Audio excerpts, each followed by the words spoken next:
What's up, everybody? How's it going? It's Tuesday. We're getting tactical once again. Hope everyone had a good weekend and had some good Warhammer 40,000ing. Welcome everyone into the stream. We're going to be doing some classic old school Tactical Tuesday this week. I didn't release a Best Armies of 40k video this week. Not really sure what's going on with that series, to be honest. The views were kind of pretty low recently, so it might get discontinued, and we might just do Tactical Tuesday stuff. But it's kind of in hiatus. But the other reason is that I've been ridiculously busy this week, because this weekend I'm going down to Florida to stream the Crucible. So I'm going to be leaving tomorrow to run my whole rig down there. Going to be driving for about 2 days, which I'm pretty excited about. And I basically spent the whole weekend prepping tons and tons of content for to come out this week. So I've made like 4 videos in the last 2 days, which have been absolutely crazy. But yeah, has kind of stolen some time away from looking at competitive lists this week.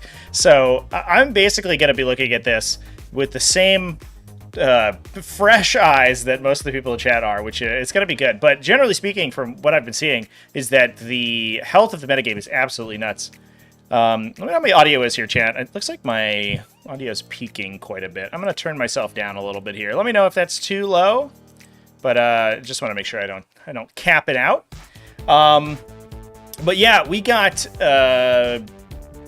have so much good stuff to talk about, because it looks like we still have some issues with Eldar. We have a lot of Chaos Space Marines doing well, but generally speaking, almost every other faction is represented, at least in X and 1, and a lot of them near the top edge of undefeated. So tons of events to talk about, tons of cool results. We got some cool Tyranid lists to talk about. We got some Leagues of Votann up in there, Chaos Knights, just looking down the roster. Tau Empire, which I don't think is that surprising to anybody anymore. We have a number 1 finishing Gene Stealer Cults, which I honestly did not expect. So much going on, and it's pretty good. So thanks everyone for coming and hanging out with me. Yeah, let's frickin' do it. Rewatched my pod game last night. If I keep going first, I'll win it all.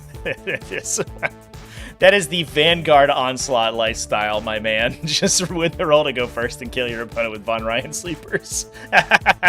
If you're a purple channel person, then you know.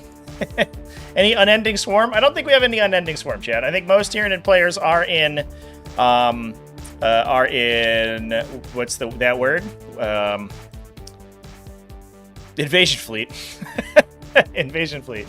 But I do know that there is at least one super spicy and also undefeated Vanguard Onslaught list that I'm kind of psyched about, because it has a bunch of units that are after my own heart. So yeah, let's jump in here. Yeah, let's do it, everybody. Space Force remembered how to win. Yeah, the answer was just B+1 to wound against their opponent's entire army. They figured it out, boys. Something stumped and rock and stone. All right, here we are. We're over on... I don't know if I needed to do the whole scene transition, to be honest. But we did it anyway. All right, here we are. We're over on DGI. If you want my links, by the way, I see a lot of people asking chat for list sources. You can get them. They're in the video description, but also they exclamation point lists in chat will get you to the websites that I get lists off of. I do just have to make sure that my crop doesn't put this out of frame here. I might have to fix this real quick. There we go. That looks better. Been on BCP for too long. We haven't been back to our old friends at DGI.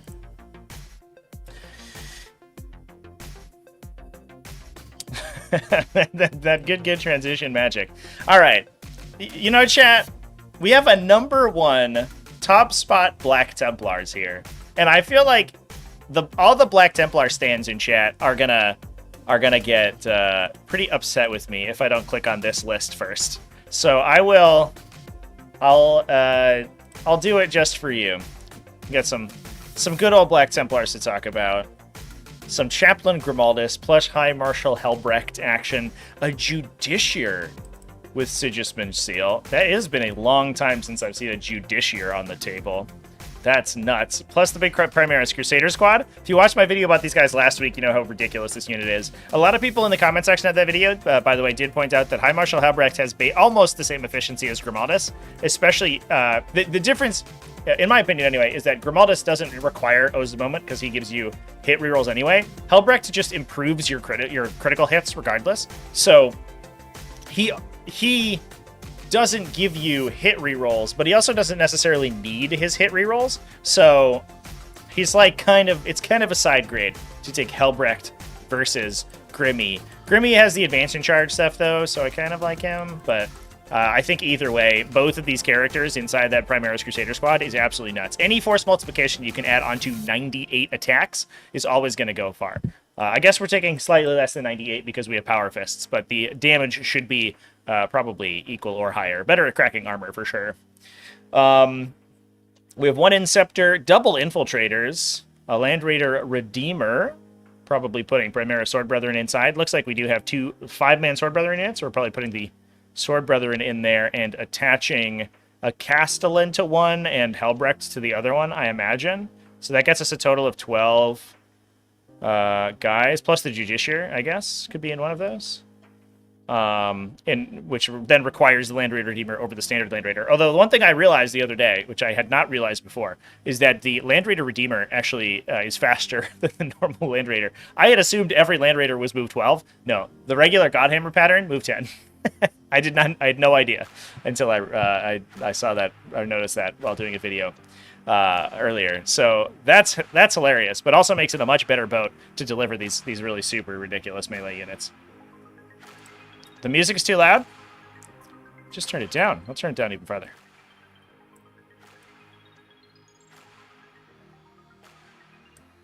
All right, how's that, chat? Is that better? I don't know what's going on with my audio today. I lost an entire recording over the weekend, by the way. I think it was because I was trying to use like a new piece of software, and it like, I don't know, it had caused some sort of memory issue or something. But I recorded like a 90-minute recording, and it had like an audio glitch in it, and I had to ditch the whole thing. I was so mad. I was like livid. I spent like 3 hours trying to fix it too. I should have just re-recorded it.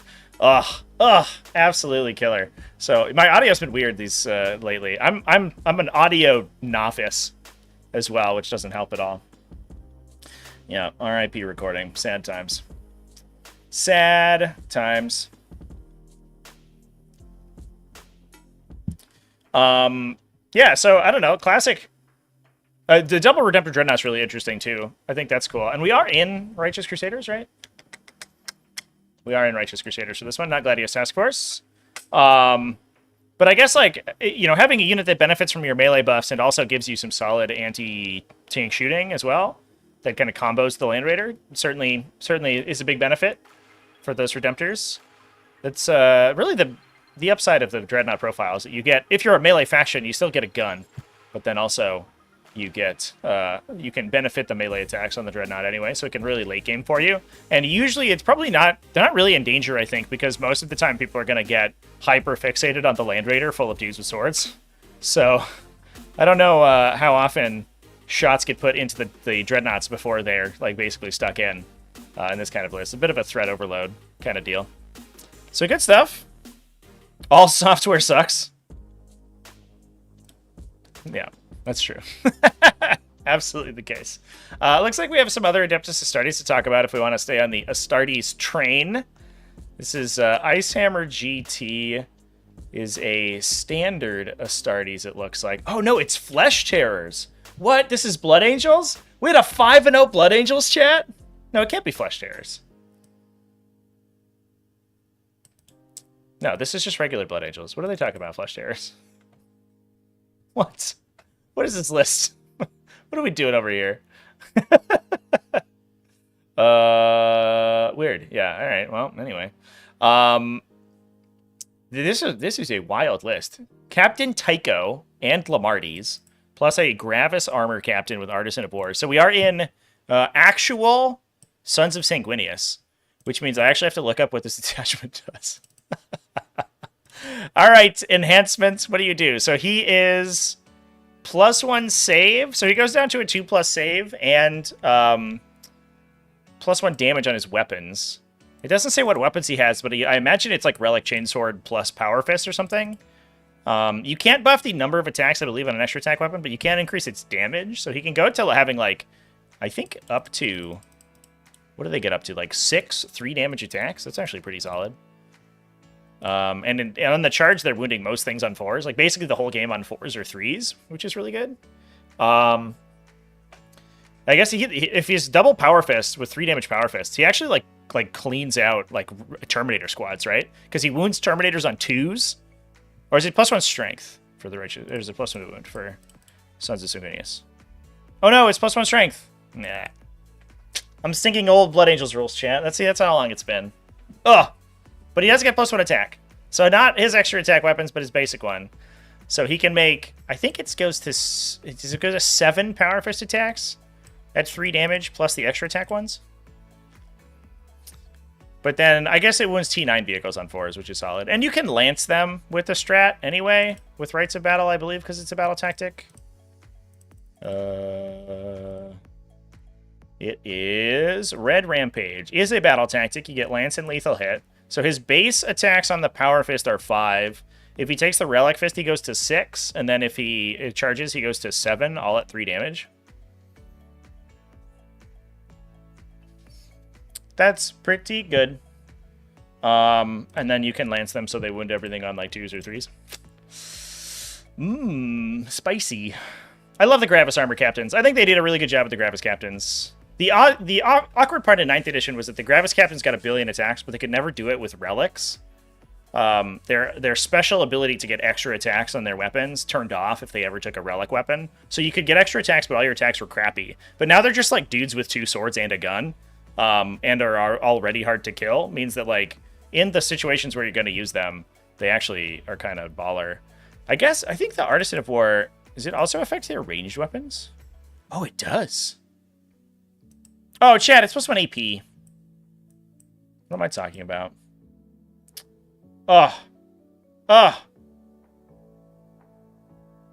I'm sorry, everybody. I'm misquoting Blood Angels over here. I think I'm literally thinking entirely of 9th edition Blood Angels.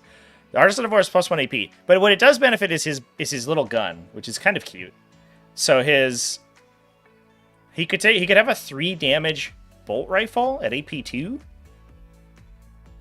unless he takes the Boltstorm Gauntlet, but then he shoots 3 times at AP 2 damage. That's pretty okay because it looks like he's going into an Eradicator squad, which is already kind of sweet. I can't believe how badly I biffed those rolls. That's super awkward. We then have a Phobos Librarian with Icon of the Angel. That forces desperate escapes on people. That feels like a 10-point include because we had 10 points left. 5 Incursors and an Eliminator squad. So we probably put the Phobos Librarian with the Eliminator squad. Although they do have a Carbine, so they might be going in and out of... they might just be jumping in and out of cover.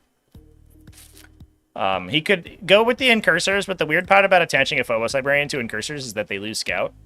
So that's a little bit funky. 6-man Eradicators with 2 Multi-Meltas, which I think is the only attachment option for the Gravis Captain, so that's where he's going. Does he get any like super good stratagems for battle tactic stratagems to use with them? Just Armor of Contempt, I think, at range. A Scout Sniper squad, a Command squad with 2 las cannons. You can take 2 heavy weapon guys in the Command squad. That's pretty good. Plus a Librarian Dreadnought. So the cool thing about the Librarian Dreadnought, we talked about this last week, I believe, but he can pick up the Eradicator squad on turn 1, for example, and you could just yeet that unit in your opponent's deployment zone. You don't necessarily get the Melta buff, but you can use it to target down vehicles. And then you're also kind of delivering the Gravis Captain to whatever you want, which is pretty solid too. 10 Death Company Marines. That's a classic for Chaplain Lombardi to join because he's got the damage reduction and feel no pain wombo combo. Makes that unit kind of hard to kill and very fast. An Inceptor squad, a Landspeeder Typhoon, an Annihilator, a Razorback, and then Eliminators with Las Fusils. A lot of anti-tank shooting in the back line over here. And then 1 big melee squad. This is a very technical list. I really like this list, actually. There's like a ton going on. Plus, you can also, like, if you scout move the incursors and push them super far forward, and then you get the teleport off the Dreadnought, you can, like, tag a vehicle, get +1 to hit on all of the Eradicators, so they get, like, super reliable. Because they're +1 to hit with full rerolls. And I think they just, like, dumpster basically anything you want. The Typhoon has... What is its buff effect? It's the Tornado that has a bombing run, right? And it's the standard land speeder that does the buff to blast. I don't know what the Typhoon does.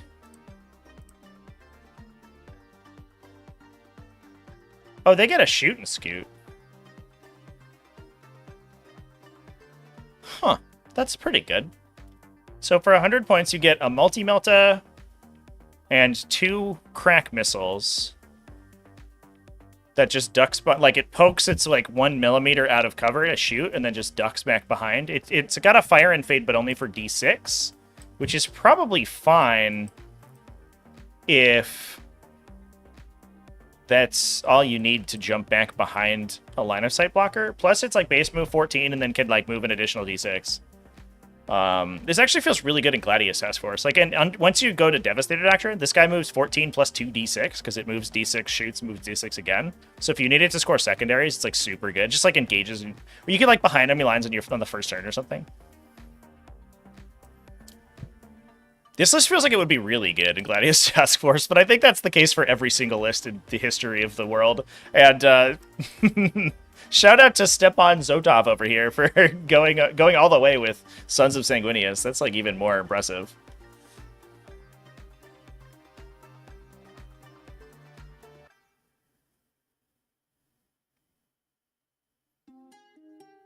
Just player even confused how this list won games. I mean, there's like a lot of just sort of generically good Space Marine stuff in there, right?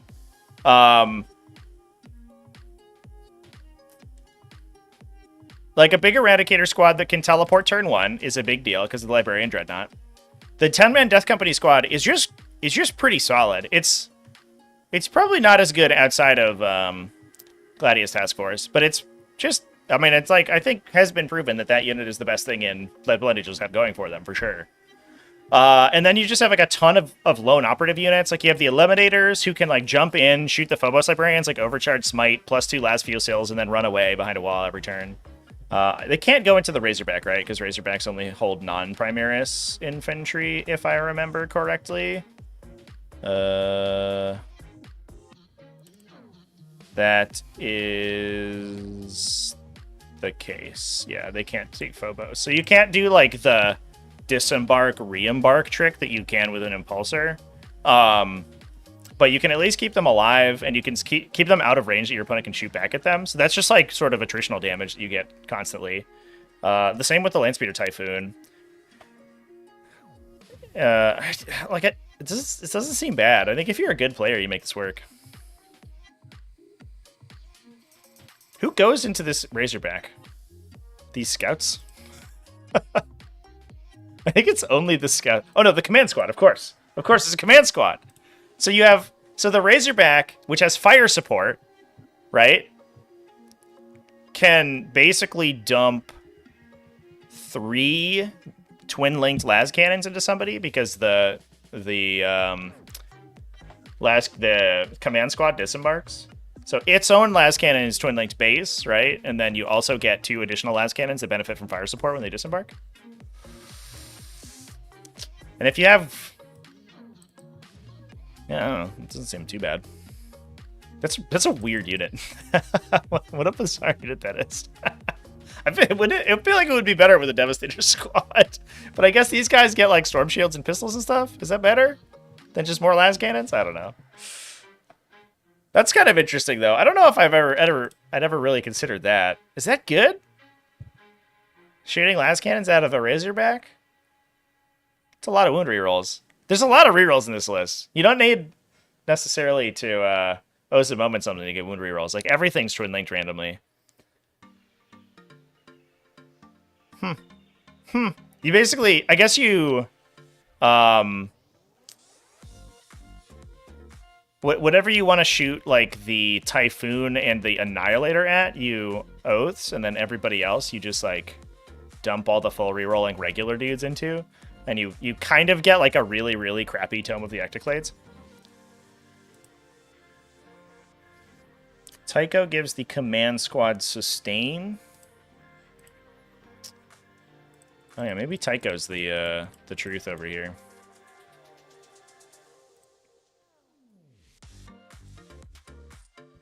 So he gives... Oh, he gives rapid fire. Oh, oh, that's sick. Oh, you're right, chat. So he doesn't give them sustain, right? He gives double shots on las cannons. And he can only attach to command squads, right? Yeah, because he can't attach to Devastators. So that's why we're taking command squad. So you're shooting 4 las cannon shots and 6 graph pistols, plus all rerolling wounds, assuming you got the hit with the fire support. Plus he has a... Oh, he doesn't have a Melta. Oh, he does have a Melta. What is his gun? His gun's so weird. It's 2 attacks. If he's within 12, it goes to 3, right? Because he gets rapid fire. And it's devastating wounds. And if he's rapid firing, he's in Melta range. So it's 4 damage with wound rerolls and devastating. Wait, is this unit like actually insane? This is the coolest combo I've ever seen in my life. What? What? That's so sick, chat. The problem is hitting, right? Because I can't imagine the command squad las cannons are BS3. I guess like maybe you just oath for the hit roll, probably. Dude, that's so cool. I went from being confused about this list to being all in. I'm so in. Where's the command squad data sheet in this codex? The Space Marine codex is too long. I'm glad they're getting rid of half these data sheets.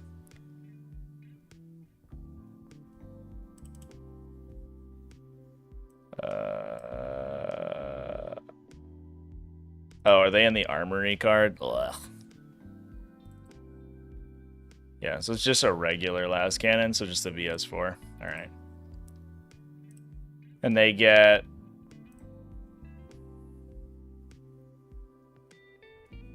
So it comes with 2 company veterans. Any number of company veterans can have las cannons. So yeah, you just replace your guns with las cannons. That means you also get...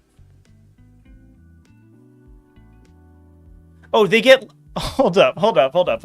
They replace their bolt pistol with a shield, and they replace their bolt gun with a las cannon. So they get a las cannon storm shield.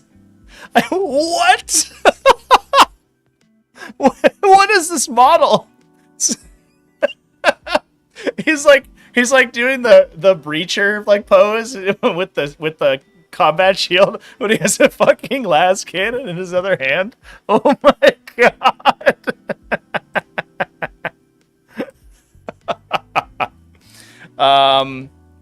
Plus they regenerate it because they have an apothecary, which is sweet.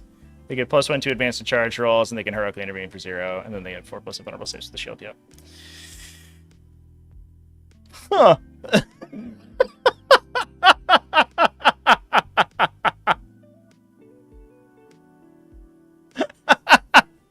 Dude, this list is awesome. The Storm Shield las cannon combo, that absolutely slays me. I'm dead. Oh my god. All right. Wait, who has the grav pistols?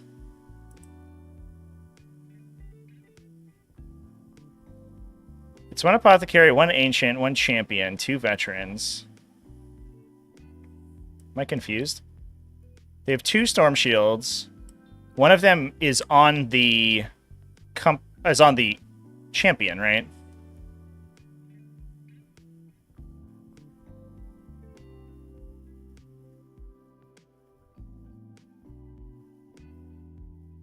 Grav pistols are not an option here. Oh no, here we go. Oh, any number of models can replace their bolt pistol with a grav pistol. What?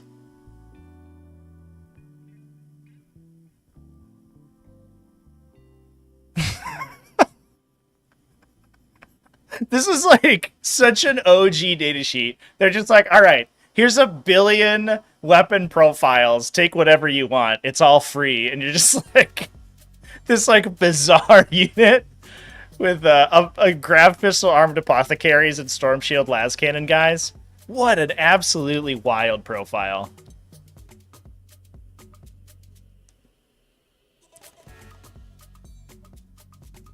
That's not surviving intent then? Yeah, no way. Because the new like what company hero squad or whatever is has set war gear now. It's got the cool heavy bolter guy. Oh, Chad, is the list command wrong? I'm sorry. Let me fix that real quick for you.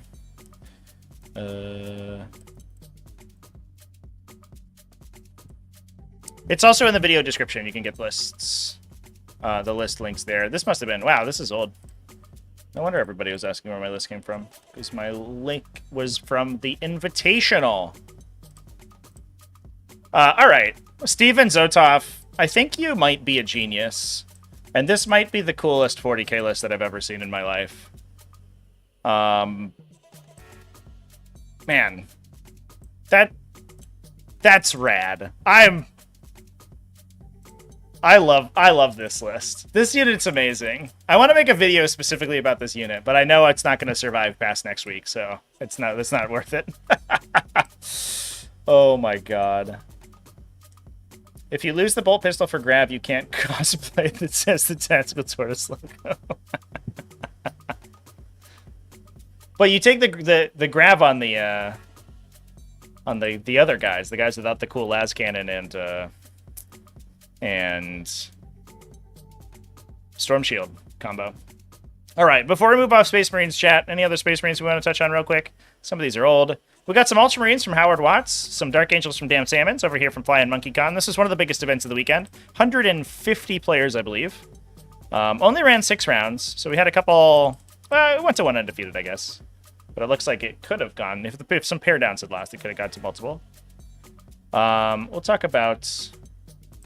Dan Salmon's over here.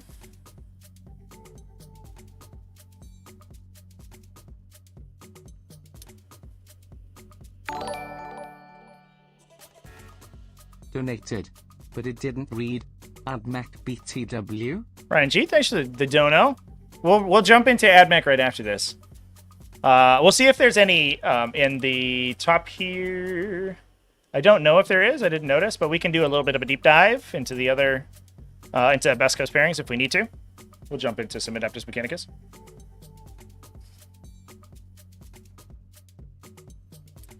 Apothecary Wings bring 1 back return. Yeah, I mean, honestly, like, that unit's dead, right? After it shoots something. But it's, like, pretty likely to trade up once it shoots something.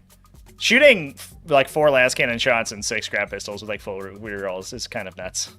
And a dude with a 4 damage devastating wound gun. What is that? I mean, pre-devastating wounds nerf. That gun's actually like nuts, right? That dude single-handedly like kills half of a Deathwing Terminator unit. Speaking of Deathwing Terminators, this one's running Baby Aggressor Squad with Flamestorms. What? Crazy. All right. Well, it's already kind of off to doing funky stuff. So it's a Terminator Captain with Adept of the Codex, Auxiliary Grenade Launcher. Love to see it. What an OG callback on that weapon option. Gives him the grenade keyword, I believe. I don't think it actually does anything. But that means that he can't free strat for grenades anymore, which is a little bit sad, but he can just randomly blow people up by throwing a grenade at them, which is great. He has Adept of the Codex, so he can fall back and operate normally. If he wants to, he can just flip himself into Tactical Doctrine. A Phobos Librarian with Artificer. Now that's usually important because you don't want the Deathwing Knights to get bogged in melee. And then you can use your adaptive strategy elsewhere, basically, is the benefit. Because he can just constantly let the Deathwing Knights fall back and continuously charge. So they can always like turn on Honor the Chapter if they need to.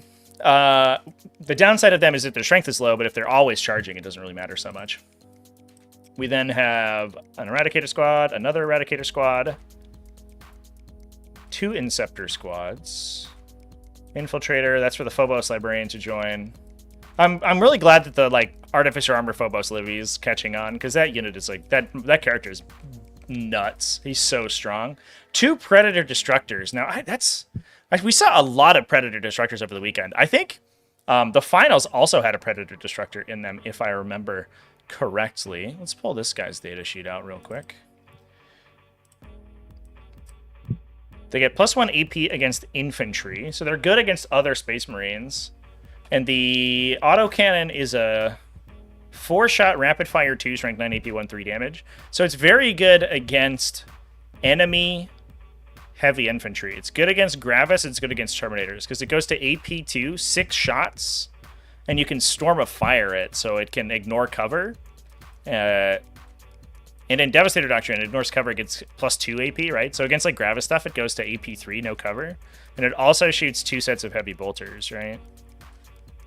So 6 additional heavy bolter shots. So it's a heavy infantry sweeper. Just kills Terminators all day, every day. And I guess like it's a average enough profile that if you O's a moment something and just shoot it enough times with like mid-strength, mid-AP shots, it'll eventually kill them. So for 130 points, it doesn't feel too bad.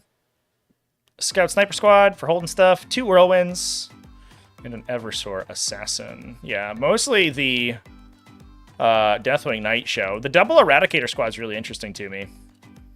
We're kind of diversifying our firepower. The tanks can shoot infantry good, and the infantry can shoot tanks good. Nice to see the one by one Inceptor squads, one of each, so you can shoot whatever you need to at whatever you need. The Assault Bolters can clear the infantry, and the Plasma Exterminators can dunk a tank if we need to. Good stuff. And then we'll talk about the Ultramarines. Ooh, is there a Space Wolves up here? Oh, Space Wolves. We'll do Ultramarines first. Oh, we're all in. Let's go. So my video tomorrow is about this combo, chat. I dive into aggressors and all the cool things you can attach into them. This list is basically just all of those things all together. With Aerial Ventress. Oh, did we talk about this list yesterday or last week? I think we did. Nope, this one's running Predator Destructors and Redemptor Dreadnoughts. Oh, this list is cool. Okay. So it has a big aggressor squad. It's the big 6-man aggressor squad, plus Marneus Calgar and the Apothecary Biologus with Bolter Discipline. So we're getting, in Devastator Doctrine, we're getting, we can advance, shoot, and charge if we attach Marneus Calgar. We're shooting probably 30-ish, 35-ish times from the aggressors themselves, plus 4 shots from Marneus Calgar at 2 damage. They all get lethal and sustain on 5s and full, and they reroll all of their wound rolls. If you O's a moment, they'll reroll everything. Or they reroll most of their wound rolls because the Bolt Storms are twin-linked. So the average damage per aggressor here is like 3 into a Land Raider. I break down all the math in my video tomorrow, so hold on for that video. But against T8 plus on a 2+ base save, they average 3 damage per model. After saves, it's I think like 5 point something successful wounds plus Marneus Calgar's shot plus the Apothecary has his own shot. You can with Aerial Ventress pick up the entire unit and deep strike it. So they can like rapid ingress and then advance into like an awkward place and then just like blast something to death and then charge something else and really just like beat up your opponent. And then in the back line, you have the Predator Destructors that we just talked about, plus 3 Redemptor Dreadnoughts. These guys are running Macroplasmas, which is good against Terminators.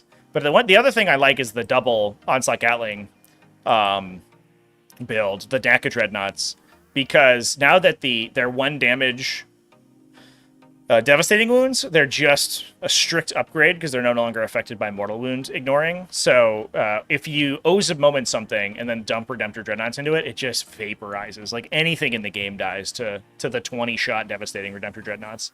The Macroplasma is better at shooting heavy infantry, though. So if you're worried about Deathwing Knights, that's probably what you're taking. Yeah, pretty legit. Love it. Literally building a Phobos Librarian right now. One of the coolest Space Marine models. 100%, dude. Absolutely. All right, real quick, we're going to dive into this X1 Space Wolves list, and then we're going to do some Adeptus Mechanicus diving. Ooh, this is a spicy one. So this is also taking the Apothecary Biologus Aggressor Squad combo. We're taking Logan, Grimnar, and Canis Wolfborn in this one. So let's look at some character data sheets real quick. Let me know if you can hear the fan in the background, chat. I can turn it off if you need to. But it is getting a little toasty in my little studio here today. It's just weird because it's really cold outside, but I don't know what happens with my apartment where it gets super duper hot.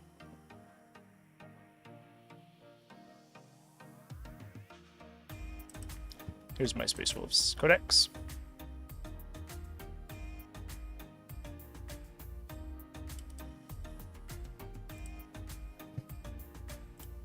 So it's Foot Logan Grimnir, I believe, right? Yeah, because the 100-point Logan Grimnir. He attaches into Terminators. So what are we attaching into today?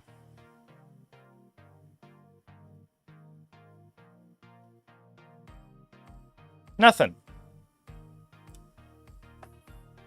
All right. I guess he's just there. I guess so. His big benefit is an army-wide charge reroll. So I guess he doesn't necessarily need to be in a unit. Yeah, army-wide charge reroll and rerolls in melee. So he doesn't need to be in a unit to do that. And he just kind of like wanders around by himself. He's not that hard to kill, but it's probably fine.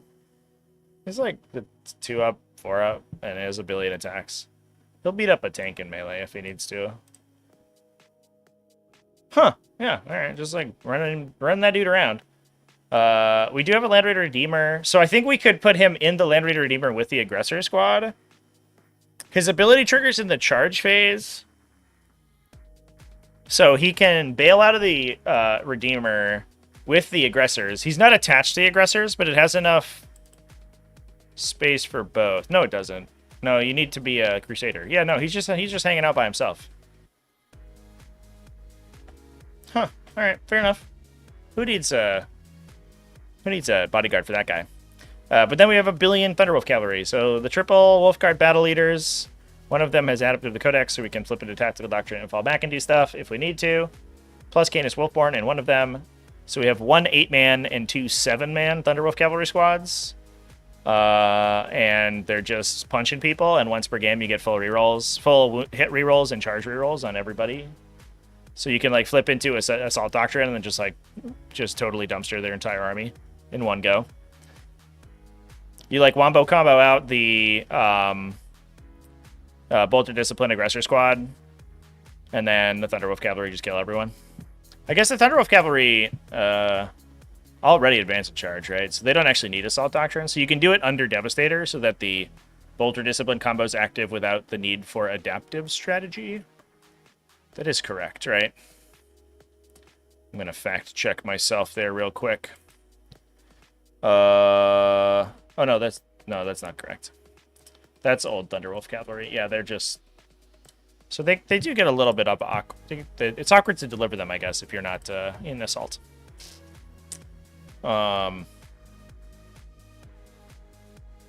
It's a little tension, I guess, but it's probably fine.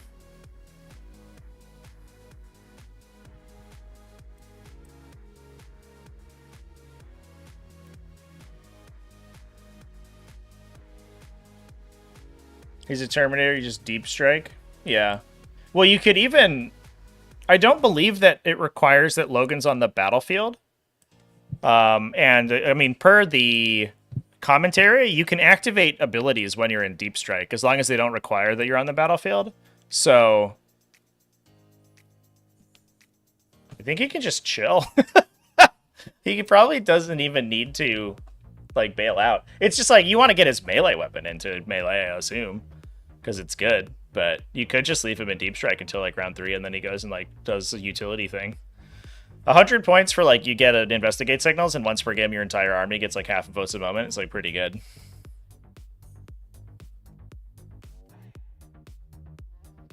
Plus, he can eat people to get command points from them. That's interesting and cool. All right. I promised some... The other thing is, like, I don't think he's being joined into the aggressors chat just to cover that, because they wouldn't be able to join to enter the Land Raider Redeemer, right? If he was also joined to the aggressor unit, which obviously he can't do, which is the point. All right, I don't see any Mechanicus here, so we'll do some diving for Mechanicus. See where they are in Flying Monkey Con. I imagine we'll get some X1 Mechanicus players in here. Oh no, they did bad. What have I done? There's some other big events this weekend. Invasion 40k was this weekend. Is the Mechanicus there? No! No one played Mechanicus. Oh, chat. It might be the bad weekend for Mechanicus. Oh my god, they did horrible. What is happening? The meme title for my video. It's been ruined. Oh no.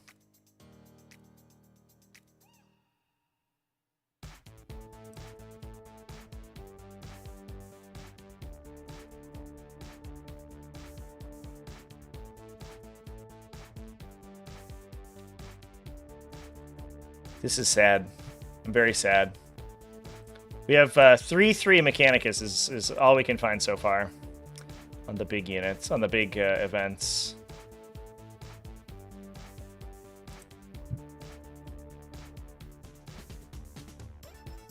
That's so wild.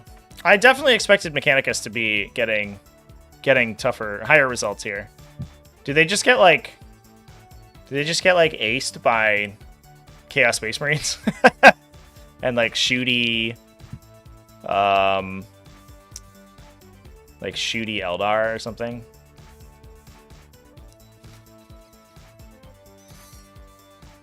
Don't know if I was expecting like a bunch of wins, but I certainly expected some excellent ones. But this is not a very inspiring finish for the old Admech today.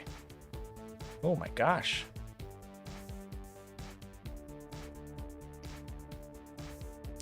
Yeah, I don't know, chat. Not a lot. Oof. Unfortunately. Some of the Chaos Demons lists this week were crazy. Yeah, Chaos Demons did pretty well.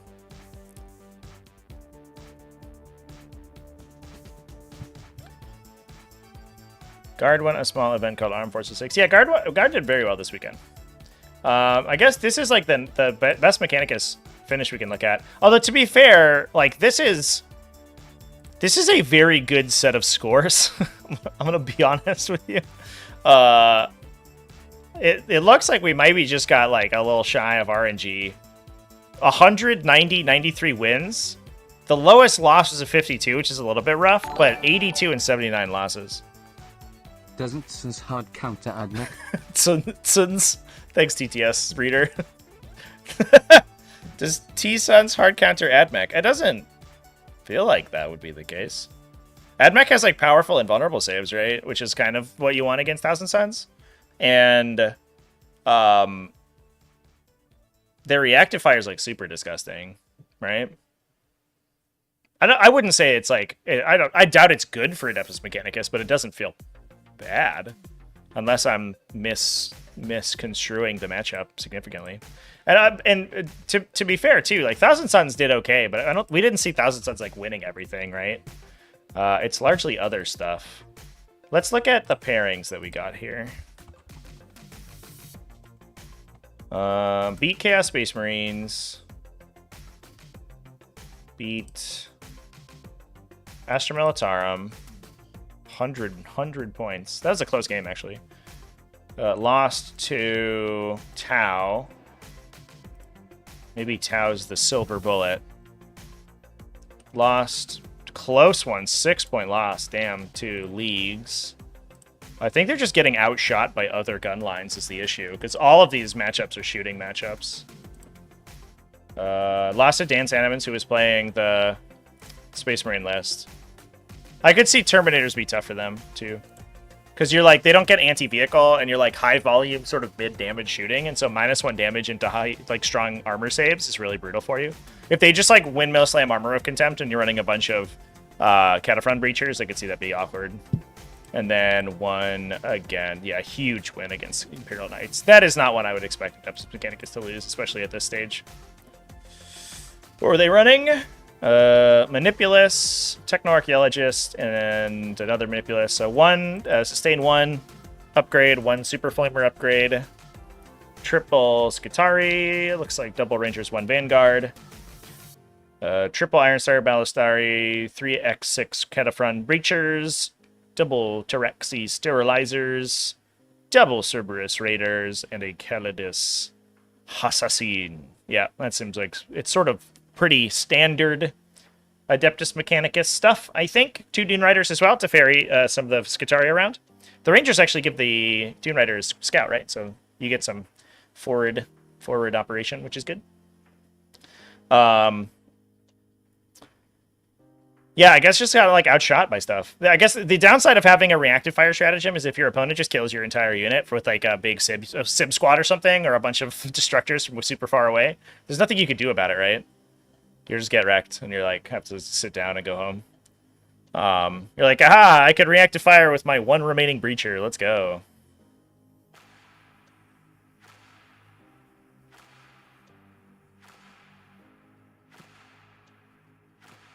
A 4-1 Admech at Amona. Amona. I don't know what that is, chat.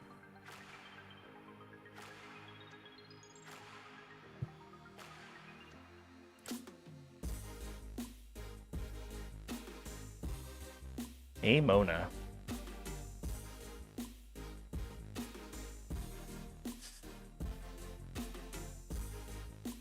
What about Sisters or Death Guard? Death Guard did very well. Or I wouldn't say very well. For a faction that is was doing horribly, they did pretty good. If we look at like Warzone Houston, for example, 2 Death Guard in top 8. That was a 150 player event, 2 Death Guard in top 8. Death Guard are doing just fine. Death Guard is a real success story, I think. Death Guard and like Grey Knights probably the real success stories of last week. We also saw Death Guard undefeated. I think I talked about that last week though. Success stories of the data slate update.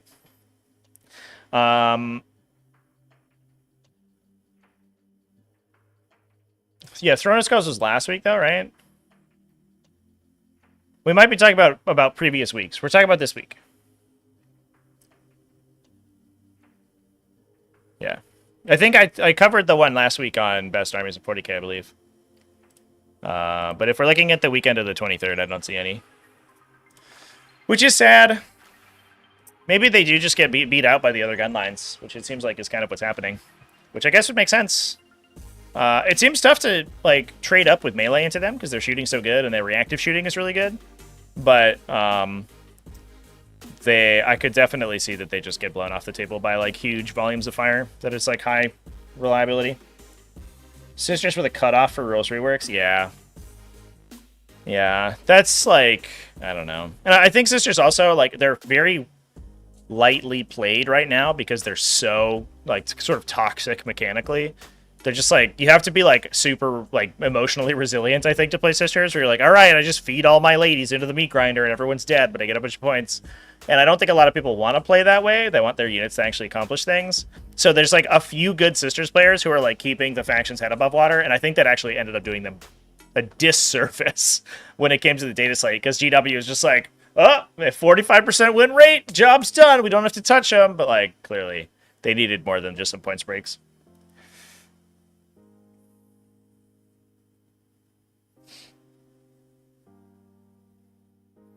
All right, let's move on. What do we want to talk about next? Some people were asking about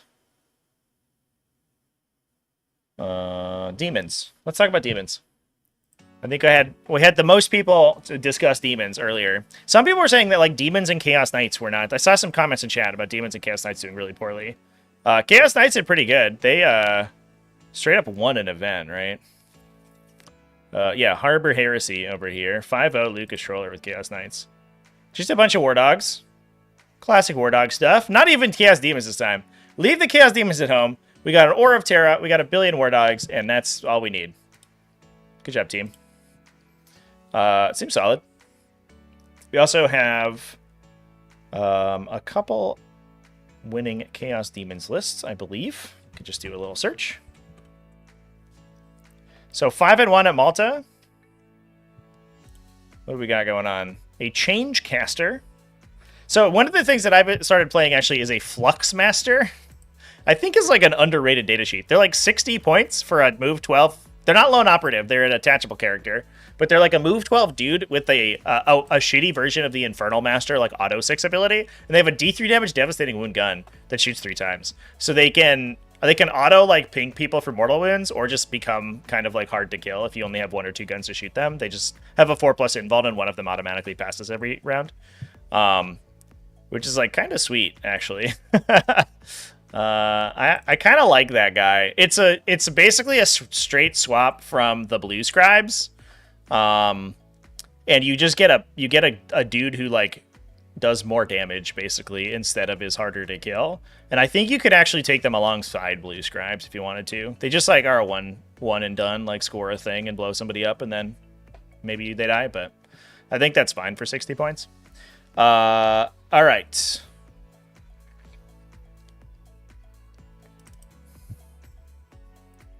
Got to keep straight all of the different Tzeentch buffs.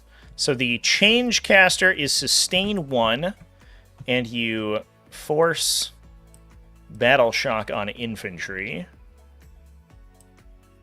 after he shoots them. That's weird. Instead of the unit he's attached to. Okay. Strange. All right. That's not a very good ability though, I don't think. Well, actually, it's demons, so you fail a battle shock check, and you could be eaten by Shadow Chaos. Maybe that's fine. But he also has a devastating wound gun, 3 shots, strength 6, AB 2d3 damage, seems fine. That he can, yeah, he overcharges to be hazardous. Downside is that if he fails his overcharge, he just actually dies. He only has 3 wounds. Oof. That's tough. That's a tough one. That's the one you might not overcharge. Ooh, boy. Yikes. All right, we have the changeling. 1, 2, 3, 4, 5 units of Nurglings. Let's go. I love that they returned Nurglings like battle line keyword, or you know, troops, ignoring rule of 3. It's so funny. You just have billions of Nurglings. 1, 2, 3, 4, 5, 6 units of pink horrors. 60 pink horrors. Let's go. So the pink horrors, I think defensively, end up being probably one of the most efficient profiles in 40k. Which is kind of an interesting position for them to stand in. They're only T3 with a 4+ invuln, but T3 with a 4+ invuln for 14 points is pretty good. But then if you don't one-shot the unit, you get half of their wounds back as blue horrors, which I believe are also just T3 with a 4+ invuln, right? I think the entire unit has a 4+, if I believe. Yeah, I don't believe that their invuln changes anymore. I think that was a 9th edition mechanic. So, and then the... so you should, because you get 2 blue horrors, you should sort of regenerate 100% of the damage you take, because it's 50% chance to double your wound count. And then the blue horrors can then regenerate into brimstones. So as long as the unit isn't being one-shot, it's basically like a 25 model unit for 140 points, protected by a 4+ invuln save. Obviously, like once you get to grips with them and you have a high enough volume, you can just one-shot the unit and it's fine. And if you have like devastating wounds or, you know, something like high volume anti-invulnerable save stuff, they'll die. But if there's that chance where you don't kill them or you like get CP rerolled out or something, the unit just like whoop, just back default. I wonder too if that works with the demonic manifestation. Because you return up to D3 destroyed models back to the unit if it passes a battle shock check, right? I guess you'd never be battle shocked if you're regenerating blues. So you could potentially be getting pinks back. There are situations where people could force battle shock checks on you, and I think you could get pinks back to a unit with blues in it, and then they would respawn into blues. But yeah, they have an okay gun. Ballistic skill 3, strength 4, AP 1. It's fine. It's not great, but it's okay. And then they just like are wildly resilient and have a good OC. So they're just probably one of the most efficient defensive profiles in the game. We also have Plague Bearers, which are kind of the same thing, just like base 2 wound idiots who are slow. And can like hold down back objectives or obsec them, and then like run into enemy objectives with the 3-inch deep strike.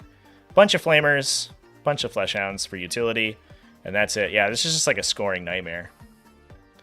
You have a million dudes for like screening and mucking with your melee attacks. Then to deal with that, you have to get through 60 pink horrors.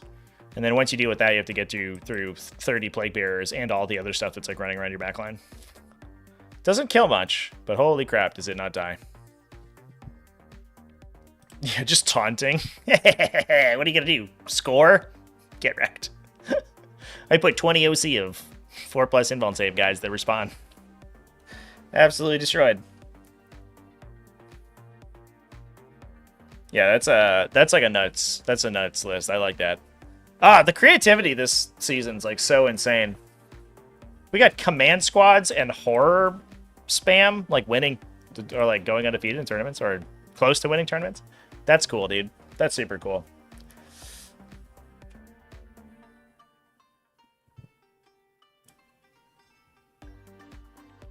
Are Tyranids the first faction to be nerfed by the recent codex? No. No. Far from it, my dude. That is a constant of Warhammer 40,000 is good codex is getting nerfed. It might be the first index to get worse from it. Well, but like you can't just be like, oh, the Tyranid codex made the faction worse. The Tyranid codex, in addition to like a ton of core rules changes, made the faction statistically worse. They're probably like, if you were to play detachment or like codex Tyranids versus pre-codex Tyranids, like I'm not sure that pre-codex Tyranids would win. Like just as a straight swap. But holistically in the metagame, other factions got so much better than Tyranids did. Tyranids getting a bunch of extra options is like not really holding them up too far. All right, Battle in the Bushes Chaos Demons list. Battle in the Bush. They didn't have a Chaos Demons in top 5. Do I have their thing up? We're talking about 7th place here. Jackson Barnard. Bellicor Epidemius. Been a while since he's been around. Great Unclean with Endless Gift. That guy's Rocks. Rodigus, Skulltaker, Celesk, and the Changeling. Skulltaker and Celesk are underrated. Celesk is actually, like, unironically kind of sweet.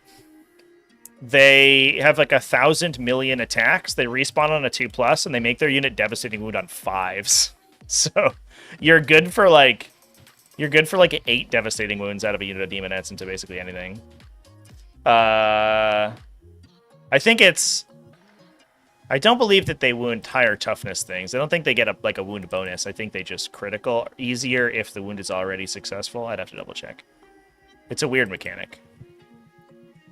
Yeah, it's successful on modified 5s. So if you aren't naturally wounding on a 5, you don't get the critical. But if you're against Terminators and stuff, they just like rip them apart because they were already wounding on 5s. So then their 5s automatically ignore saves. It's like a 50% increase in damage output against those specific enemies. Then the Skulltaker gives Bloodletters, Devastating Wounds, which is okay. He's kind of like the weak link in that unit, though. The unit's super expensive, but doesn't have that many attacks to benefit from the Devastating Wounds thing, so it's like a little weird. Plague Bears with Epidemius to join them. He joins Plague Bears, right? This is not Epidemius. Here he is. He does join Plague Bears. He gives him a 4+ invulnerable save. What a time. And then every time you kill 7 models of demon units, you get a command point. Shouldn't be too hard with Rodigus and a Great Unclean one. So that seems fine. Plus a single Beast of Nurgle to stand on objectives. You need a Plague Drones to be actually fast. And a single Skull Cannon. We're kind of just like putting the front line on the Great Unclean ones, right? Because the Endless Gift Great Unclean one for 280 is like, eat your heart out, fucking Norn Emissary. The Norn Emissary looks at that profile and then just kills itself. It's more expensive and just worse in every way. But yeah, the Guo is super sick. Plus Rodigus is like super tough to kill. So those guys can just stand in the middle of the table forever and never die. Especially next to Bellicor. So like shooting's kind of weird into them. And then you just have a bunch of little like super high OC, kind of like high damage melee units to run around the sides. It seems pretty good. I like that list. I think Chaos Demons players, because they nerfed all the good units of Chaos Demons for no reason, Chaos Demons players are really like, they're like scraping the bottom of the barrel to find to find good lists. The faction's very deep, fortunately. I mean, that's the benefit of having 4 sub-factions built into your faction already. But it's so... you gotta really dig in there, man.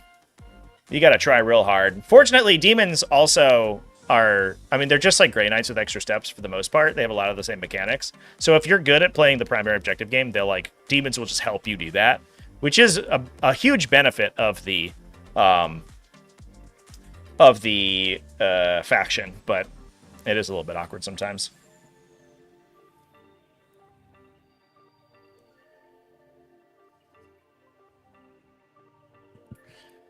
All right, chats. We talked about demons. Should we talk about Tyranids? It looks like a lot of people in here are like talking about Tyranids. Are Neurolictors a crutch holding up the Tyranid win rate? Without them, a Biovore and 3 Rippers, we are lost. I think that's... I mean, probably. Unironically, probably yes. But I mean, that's not too surprising. I think Tyranids have like a combination of units. It's like holding up the entire faction right now. It's not like a single thing. I think if you pull one leg out of the assemblage of good units in Tyranids, you could collapse the whole structure maybe. But like with Ripper Storm, like you could honestly at this point, I think you could cut the Biovore and just run 3 Rippers, and it kind of just does the same thing for most of the game. The Neurolictors are like a kind of a big deal. They help the army actually they help the army not get counter pushed. Like one thing the Tyranids do is push super hard, right? They like move to the middle and then send gargoyles into your deployment zone every turn. But they don't have a great way to stop the enemy from doing that. They don't have like good Overwatch or anything. So, the Neurolictors can like defend your backfield and then also give you benefits against the high toughness stuff that the faction has a weakness against. So Neurolictors like might be the most integral part. If you get rid of all 3 of them, I mean that would be like removing the best 3 units in any faction. This would be very bad for them. I would agree with that. Yes. Does the Spore Mine not help control movement? It does a little bit, but it's not like consistent. You're not gonna like buy them in your army, and you're only generating 1 a turn. So if you have the extra Spore Mines to just like be putting them out places to stop advances from happening, then it's pretty good. But I wouldn't call it like hard control. Usually when I'm using them to prevent advances, there's like a specific unit in mind where I specifically don't want it to be standing. I can't just like seed them everywhere because you only get 5 in the course of a game. And sometimes you shoot with that guy to kill like 1 dude so he stops regenerating or something. All right, there's a sweet Tyranid list down here, chat, by the way.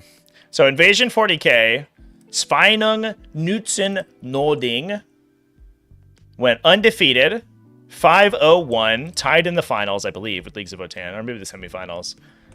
This list is one after my very own heart. I think I posted this in the Discord if you're over in the Discord, and I was like, holy crap, look at this absolute masterpiece of a list. So it's double winged Tyranid primes. First of all, we're off to a great start. Plus Death Leaper. Old One Eye and a Flyrant. We're in Vanguard Onslaught. So the winged Tyranid primes go with 2 units of 6 melee warriors.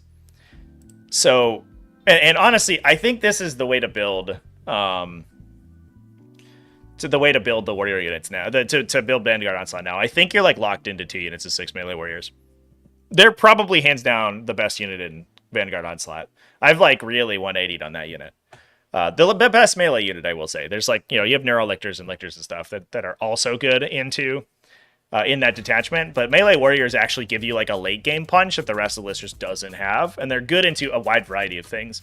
It gets even crazier if you actually battle shock someone with the Neurolictors, because melee warriors with +1 to wound, they wound basically the entire game on 4s or 5s with full rerolls, and you can also try to get it from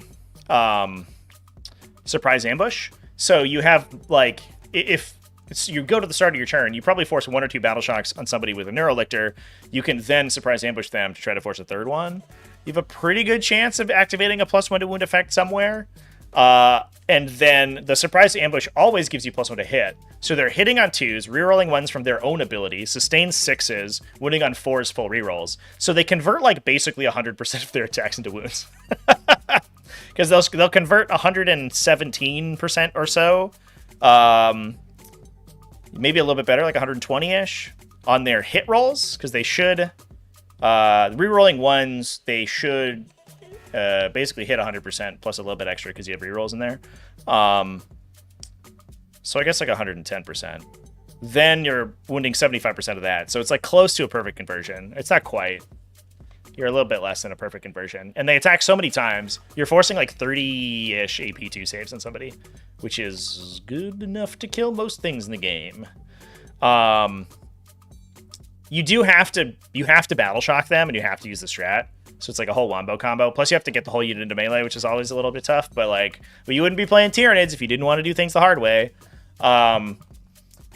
Yeah, real good. One of them's got Neuro Node, which can go on any of the characters. It doesn't really matter who's attaching it. The other one's got Hunting Grounds, so he has the anti-strategic reserve ability. Grab my enhancement sheet here. Actually, I have it saved separately, but we're just opening the codex, I guess.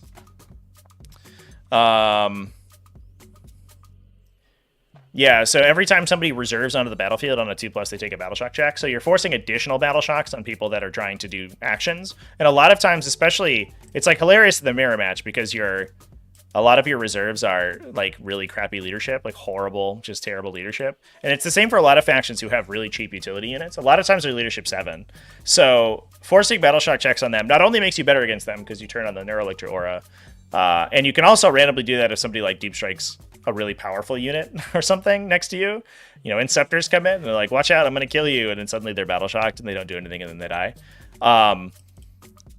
That also prevents a lot of secondaries require you to be non-battle shocked. Like Engage in All Fronts, for example, requires non-battle shocked units. So if you battle shock reserves coming in to try to score that, Hunting Grounds can just like randomly turn you off like 30% of the time. And it just like really makes your opponent not want to reserve against you, which is very funny. We then have the one Flyrant just to be a big nuisance idiot guy. Plus we have a single Carnifex. He's running Crushing Claws and Death Spitters. So he has a couple guns to get rerolls from Old One Eye, and then just like a billion melee attacks. And I think that mostly just like shores up the weakness of the detachment, where like the only unit that's actually in keyword that's killing armor is maybe the Warriors, but they're very bad once you get to like T10 plus. I wouldn't say they're very bad, they're just inconsistent. You really want them to be hitting like T9 or something, unless they have the +1 to wound. And then but the Carnifex is just like give you an out for that, so they can like randomly blow up a knight if you need them to. It's not amazing because there's like no synergy between the Carnifexes and the rest of the list outside of like battle shocking people randomly. But and I guess like you can fight chaff and stuff, so you make a strategic reserved Carnifex unit a little bit better. But I think that they do just basically give you the silver bullet answer if someone runs like a big stupid unit in the middle that you couldn't kill with gargoyles and Neurolictors and stuff. Then the Carnifexes can just eat them. And it's expensive and annoying, but it's probably fine. I guess, like, honestly, it's $265 for Old One Eye +1 Carnifex. It's really sad looking at the Hive Tyrant being, like... he's, like, 50 points less than, like, 2 monsters that both, like, dramatically outdamage him. Oh, Flyer. You pay so much for being fast. But anyway, this list is rad. I love it a lot. Yeah, I don't know. It just seems pretty solid. Where does it say in the commentary that a unit's ability doesn't specifically say they have to be on the battlefield can still go off? I think it's just in the abilities section. I don't know. If I can't find it in like 30 seconds, I'm gonna stop looking because I don't want to get boiled onto rule stuff.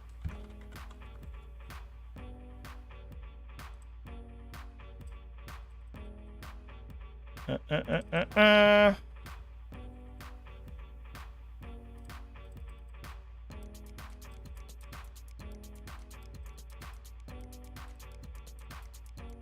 think it might be that they can do it while in reserves specifically. I don't think you can activate them if you're in a transport. I believe it's that you can do it if you are in reserves.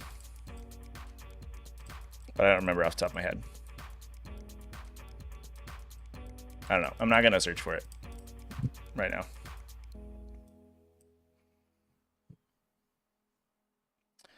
Just a heads up, at this event they allowed the surprise ambush to be used for free. Well, that's not right. That does make the hive timer way better though. But that is technically illegal, yeah. That's awkward. Kind of that's sad. Definitely throws a bit of a wrench into the Chad Vanguard Onslaught enjoyers of the universe. But house rules be house rules, I guess.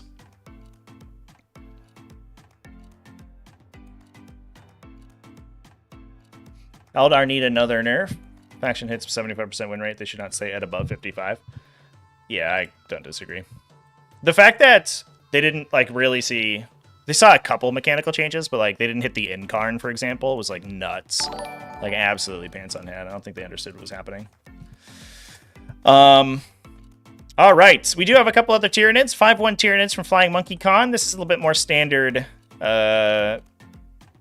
fare. It is an invasion fleet, but it's got some spicy includes. You got a barbed hierodule in here. Invasion fleet's good for the barbed hierodule because his strength isn't that good. I imagine actually this guy gets a little bit of a leg up from the Neuro Tyrant. The Neuro Lictor, I should say. We didn't include any Neuro Lictors, just kidding. Wild. What a time to be alive. Because you could get +1 to wound, but getting lethal hits against vehicles means the barbed hierodule's gun's actually like doing something. But this is like basically just an armor skew. It looks like we have Death Leaper, a Neuro Tyrant, Old One Eye, no enhancements on anyone, which I guess you don't really need in Invasion Fleet. The Barbed Hierodule at 1 Biovore for scoring, 2 Carnifexes to stand with Old One Eye. We're rocking anti-infantry Carnifexes, it looks like.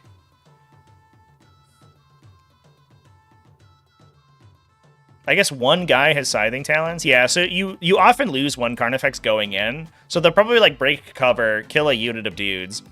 You lose a Carnifex on the approach, and you just pull the dude with 2 guns, and then you get into melee the next turn, hopefully. But the gun Carnifexes in Invasion Fleet are also pretty good because they're full rerolling, and then also either sustain or lethal, so their critical hits matter a lot, which is a big deal for a unit that rerolls everything. Yeah, I think it's... I believe it's 12 shots, or it used to be 12 shots per gun. It might be less now on the new Carnifex profile. It used to be 24 out of those things, and I think they nerfed it. But you also get a blast weapon on the mouth for free that you don't really like. You just get it. There's no reason not to take it. So against like high infantry armies, they're also getting like 5 to 7 additional shots that are also rerolling and potentially sustaining off of the detachment ability.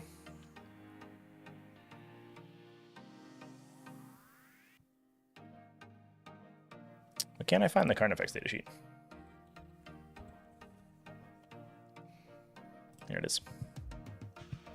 Oh, they kept him at 12. Yeah, so it's shooting 24 per Carnifex plus the Strength 7 Bioplasma shot. I think you can also take Spine Banks. Yeah, you get Spine Banks as well for free. I think those are... You just get those also. So if you get within 6 inches... We didn't take a... there's no Hive Tyrant, so they don't get Advance and Shoot. Like, you could shoot the Spine Banks, I guess, but then you're not shooting all your big guns, so it's whatever. But you could potentially be getting 36 shots per, or 33, 34 shots per Carnifex, basically, with full rerolls and maybe sustain. If you take all guns, but one of them's not taking all guns. And then double Exocrines, Horror Specs, double Norn Emissaries. Interesting. Interesting. So just stat checking people, I think. He's like, hey, can you kill like 3 T11, like 2+ save, or T11 plus, I should say, like 2+ save monsters with a 5+ feel no pain probably. And his opponent's like, no. And you're like, all right, I win. GG, good game. You're about to be rolled over by Old One Eye. Bonk. Seems good. I appreciate this guy's name is John Indelicate because that is an indelicate list right there. Yeah, I think that's the Tyranids for this week.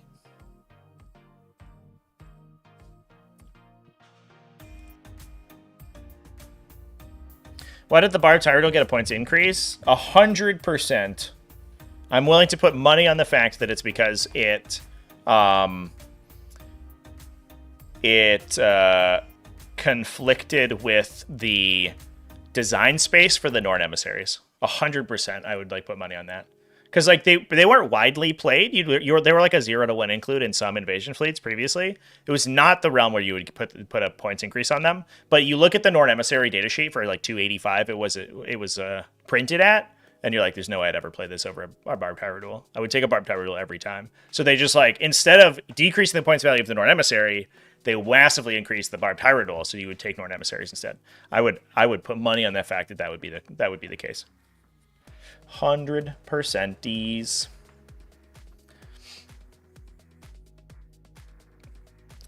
The oath change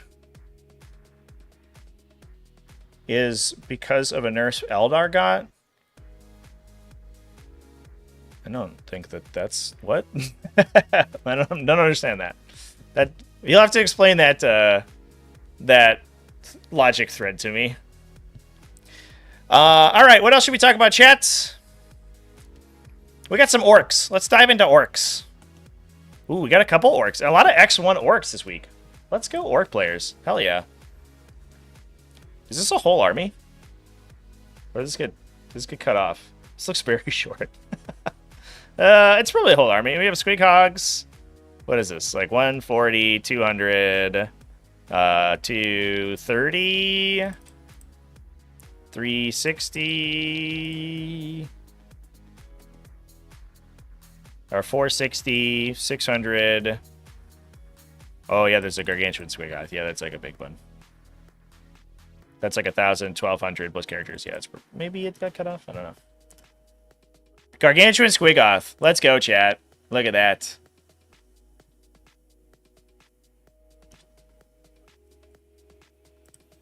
Let's take a look at a Gargantuan Squigoth real quick. These guys are pretty sweet because they were actually the benefits of the towering nerf, because I think they escaped it. They just never went up in cost, even though they are towering, if I remember correctly. They're also like pretty hard to kill Titanic, but non-vehicle, so they don't get a lot of the anti-vehicle hate. Just run through there. Here we go. So it's a T13, 3-up save, 30 wounds. No invulnerable save, unfortunately, but you do have WoW for that. It has firing deck 20. And then, yeah, it itself is Titanic and towering, so it gets the towering benefits, and now it can actually hide. If you can physically hide it. The model's huge, obviously. It has the Titanic Walker rule, so it can walk over stuff. Can shoot while engaged range, so it can -1 to hit. It has like sort of mediocre guns itself. It just gets 1 cannon or super cannon. And it just reduces its transport capacity if it has a super cannon. Okay. But honestly, it's like a 5+ what ballistic skill thing. I don't think you're that excited about it. But what you're mostly putting is a bunch of flash kits and stuff inside it to shoot out the top.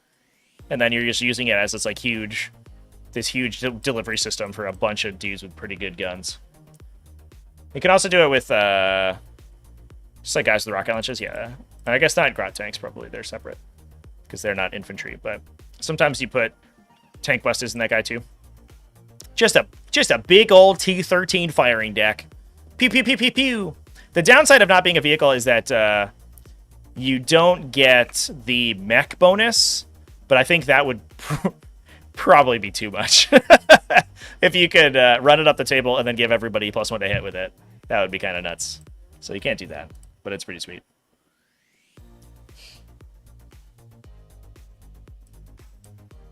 And then the oh yeah, the -1 to wound. Yeah. You're right, chat. Yeah, the whatever it is, Orks is, what is it called? Artist Nails. Yeah, it's non-vehicle, non-Gretchen, but it's a monster, so it works. So it's T13 -1 to be wounded. Yeah, just like actually impossible to kill. Yeah, that's cool and fun and awesome. You also get you get characters in it too. I guess these characters are probably on foot. So we have a bunch of Squigs and Grot tanks, a bunch of fast stuff and forward deploys alongside the Squiggoth, and then the Squiggoth's just wandering around the table doing stuff. I love that. Oh, Orks. You silly goose. Icehammer GT, that was the Icehammer list. Dude, Icehammer GT over here. Can we what is this event? There's always one of these events every week, and it's like a 36 player event. Like, not big, but not the smallest thing ever. And it gets won by just a bunch of random garbage. If we look at this Eldar list, is this Eldar list just like off the wall wild? There are Dire Avengers in it. Yeah, no Incarn and Dire Avengers with Asserman. I wouldn't say that's the weirdest thing ever, but it is definitely off meta. That's fun. Dude, I wish I like all I played in were GTs with like wildly cool combos all the time, instead of just like the normal sort of cookie cutter lists. Alright, Battle in the Bush also had a 4-1 Orks player. Double Beast Boss, let's go. Plus Mozrog Scrap Bad, a War Boss. Triple War Boss! Okay. Double Beast Mega Boys for the dudes to sit in. A bunch of boy squads. A billion boy squads. A bunch of trucks. 1 Battle Wagon. Storm Boys. Double Gretchen. Yeah, we're just doing Rhino Rush today. Putting a bunch of trucks in the middle of the table and disembarking idiots onto all your objectives. The classic Orc scoring list. Love it. Absolutely love it. Anyone have a picture of a Gargantuan Squiggoth? Yeah. I have like a local, not really nearby me, but he has a Gargantuan Squiggoth and he loves to play it in his local events.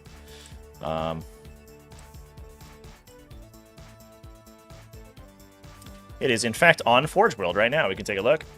Look at this big dude. He's got such a big mouth. He's gonna gobble you up. He's gonna gobble up your whole army.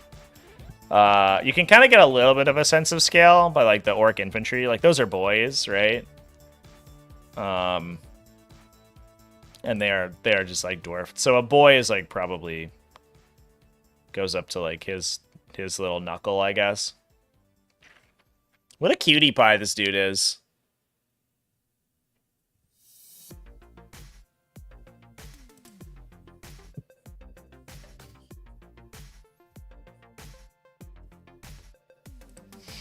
All right. Moving on. What were people asking for earlier? Chaos Space Marine, Drukari, Leagues of Votann. We can look at some Leagues of Votann. Leagues of Votann did great this weekend. We had an X1 at Harbor Heresy. That tie that we talked about earlier with the cool Tyranids list. Invasion 40k also had Leagues of Votann. At Undefeated, X01. This one was running double call. Let's go. Einherjar Champion with a Brokir Iron Master. 1 unit of Hearthkin Warriors. 1 unit of Brokir Thunderkin. Double Einherjar Hearthguard. That's, I guess, where the calls are going. Well, you could also you probably put the Einherjar Champion in one of them, I guess. And then double Hernkin Pioneers, double Hecatan Land Fortresses. Is there more? Oh, there are. There's a double Sagittars. So you can split the Hearthkin Warrior Squad into 2 combats for the for the Sagittars. The Hecatan Land Fortresses can carry, I guess, nothing. I don't think they can carry 10 Hearthguard, right? Because that counts as 20 models, and they can only carry 12. So I guess they're just like fire support units at this point, which, to be fair, 225 for that many guns with probably +1 to wound is like really good. Hecatan Land Fortresses are solidly efficient, I think, these days. That's a really solid point value. That's what I pay for a Winged Hive Tyrant, chat, and that dude sucks. And this guy has a bunch of cool, good guns.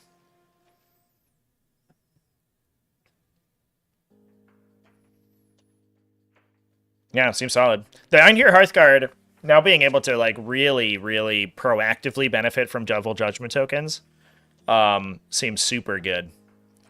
Just a bunch of +1 to wound saves on people all day long. Plus devastating wound guns, low damage devastating wounds, so strong. Oops, that's giving me some guff here.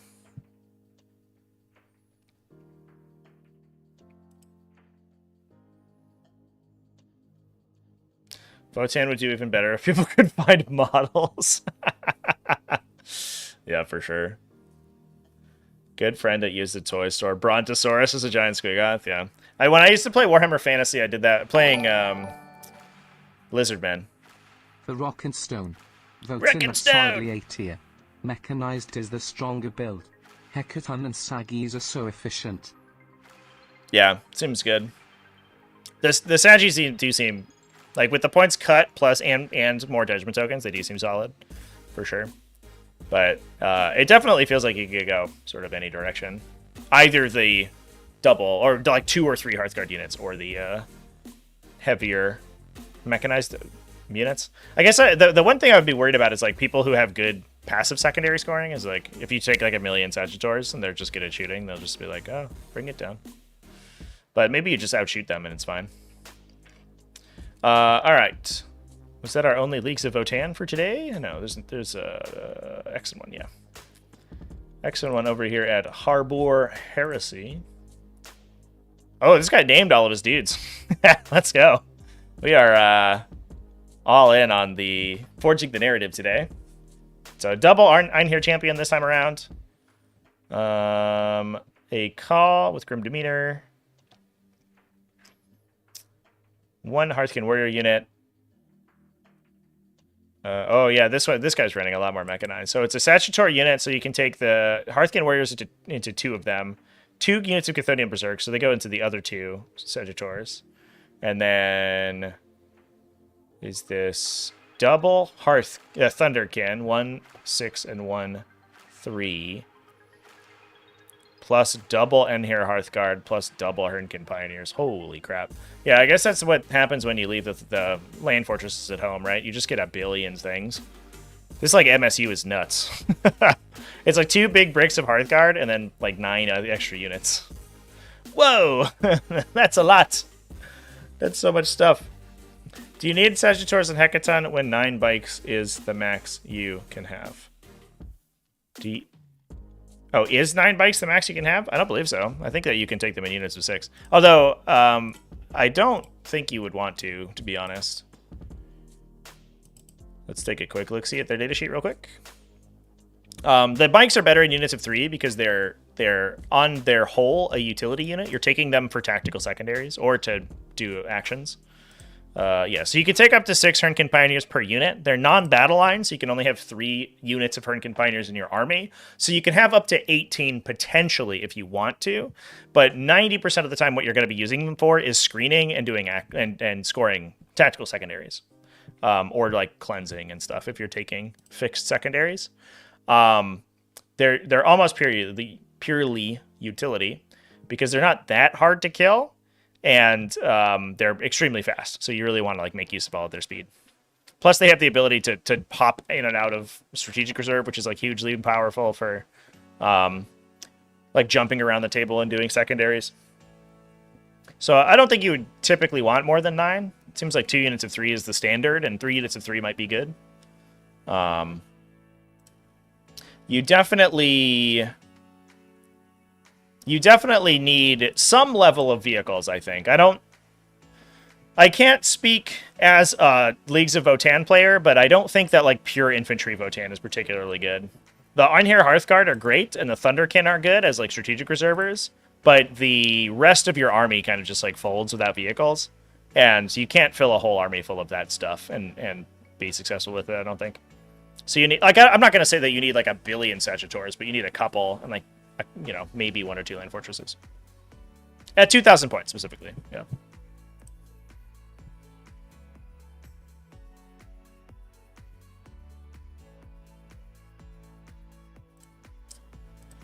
All right, good on Leagues of Votann. Any cool Tau technology? We can look at some Tau Empire. They won at Warzone Houston, 6-0. Colin McDade, what an absolute legend. Commander Farsight, let's go! Commander Shadowsun, double Cold Star Commanders. Dude, we are all in on the Hero Hammer today. I love it. I absolutely love it.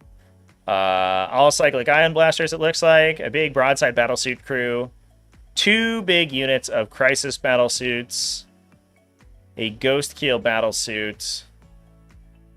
Double Piranha, Crude Hounds, 2 Stealth Battlesuit teams, 2 Tetras. So one of these Cold Star Commander units must be by itself, right? Unless you just play Farsight alone. But there's no way you do that, right? Because he only joins Crisis? I can't imagine that they join anything besides Crisis. That would surprise me.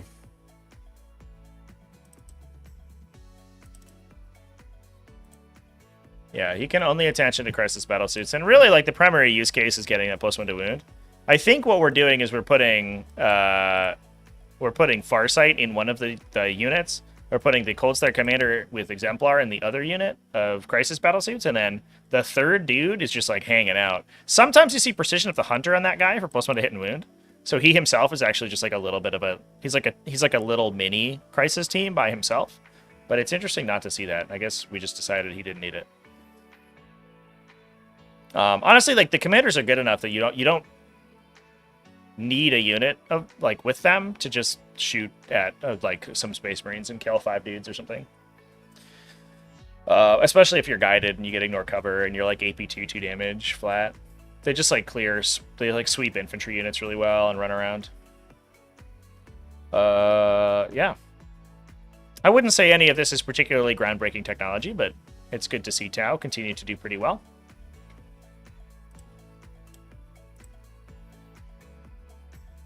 Also see some from Invasion as well. Shadow Sun, double Cold Star, triple Firesight Marksman. Okay. What is this? Triple Firesight Marksman. All in on the sniper drones, my dude. Pew, pew, pew. Yeah, I mean, they're just like a good spotter, right? Because they're a stealth lone operative by themselves, so they can guide, and they still get a gun they shoot 36 inches away that's heavy, so if they're remaining stationary, they hit on 3s without any help. And it's like a fine gun. I remember for a while, these guys started to slot into lists to play against like Genestealer Cult. Because they were like okay screens, and then once the units jumped on the table, they could kill all their Nexoses. But it looks like that has sort of fallen out of fashion, but it looks like we're still taking them in this list. Pretty wild. We have the 1 Broadside Battlesuit team, 2 Bricks of Crisis Battlesuits, 1 Ghost Keel, triple Piranha, no Tetras. So we're entirely using our Firesight teams to guide. I don't know if I love that as much as Tetras. I wonder if this dude just didn't have Tetras. Tetras are only 10 points more and are so much better at guiding. I would take at least 1 Tetra unit. But it seems like these are fine. That's interesting. That's interesting and cool.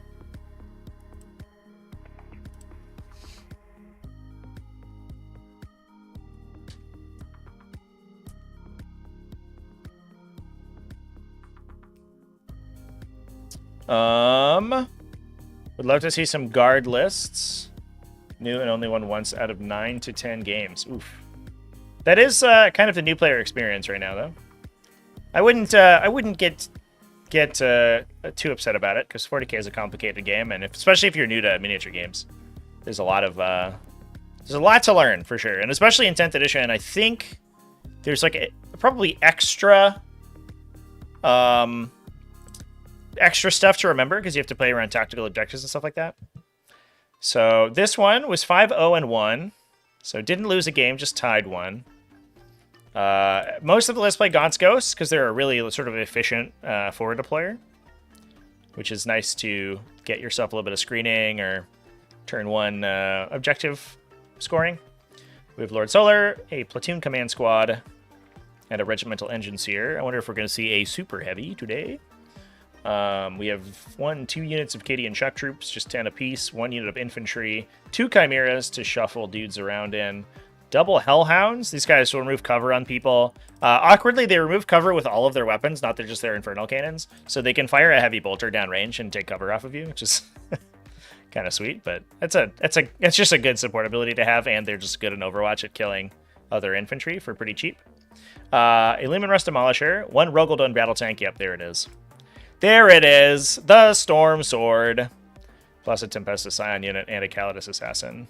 I think the big benefit, or one of the big benefits of the Super Heavies is that they don't just get like auto-killed by Titanic now. Whereas previously, like you couldn't physically hide these behind anything, right? You can hide them behind the footprint of terrain and then do actually get hidden by them. But Titanic armies, like a Knight's army, would just rip that thing off the table immediately. They'd be like, oh, you're in cover? Well, I'm going to Squire's Duty you and then give like +1 AP and sustain to all my dudes with my Mythic Hero Castigator. And then he's like going to trophy claim your Storm Sword and everything like wounds on 4s or 5s with Twin Linked and like a billion rerolls. And you're just like, okay, I guess I die. And then also here's like a laser destroyer for my Castellan also. Boop! And then you just turn into vapor. But now that they actually hide, that doesn't happen really very much. It also depends on the train you're using. If they're relatively like open lines of movement, the big super heavies are awesome. Nice to see these guys back on the table. Plus our Rogel Dorn. That's just heavy armor. We're just doing heavy armor stuff today. Yeah. And we're supporting with Hellhounds. Super cool. Super duper cool. You love to see it. We also said that, yeah, Armed Forces Day 6 was won by Astra Militarum, so there's an undefeated list we can look at as well. This one's running a Death Corps Marshal with Death Mask of Olanius. It's an interesting include. I think that keeps your OC if you're battle shocked. That might be a free points kind of include. We had extra points left over, and the only thing we could buy with it was that upgrade. It's kind of a weird upgrade, but I guess it's not so bad. It's good against Tyranids, I guess. Like Tyranids and Demons and all those factions that like force extra battle shock checks on you. You're like, I don't care. I still have OC1. Get wrecked. All right. I'll buy it. I'll buy it. We have a Platoon Command Squad, a Primaris Psyker, 1 unit of Acadian Shock Troops, 1 unit of Death Corps. So a big unit of Death Corps. That's for the Primaris Psyker to go into. So this is like the Super Tank Squad. The Death Corps of Krieg get a 5+ Feel No Pain, and then you can attach the Primaris Psyker into them to give them a 4+ Invulnerable save as well. So they are super tough to kill. With the best Scion unit, double Manticore, triple Rogel Dorn. Let's fucking go, dude. Oh my god. It's crazy how many Rogel Dorns came out of the woodwork after the points break on those things. Because they dropped like 30 points, I think, right? And they're just like super efficient now. Plus 3 units of Scout Sentinels to give people rerolls. So yeah, really, I guess like we're sort of shifting the IG metagame to being like this like 30 infantry core, where it's like always like between 30 and 40 infantry in some sort of like composition, and then the arty, and then everything else is just like super hefty armor, like super heavies and Rogel Dorns and like Chimeras and Hellhounds. Everything is just like a super tough to kill guy. Oh yeah, I guess the Death Corps Marshal goes into the Krieger squad. I believe he can attach alongside one other character, right? Because the Primaris Psyker is an attaché attachment. And then he can... Where's the Primaris Psyker? Oh, there he is. We missed him. Can be attached to the following units. Oh, so I guess he can't attach alongside the other guy? Unless they have a special ability. Well, I don't think they do. The Death Corps Marshal is a Forge World unit, right? I don't know if I have his datasheet downloaded.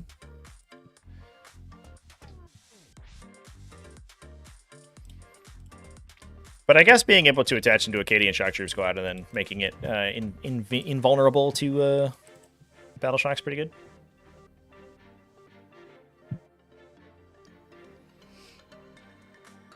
News like drinking from a fire hose. A fire hose like full of delicious apple juice or something, right? You're just like, it's so much, but I like it.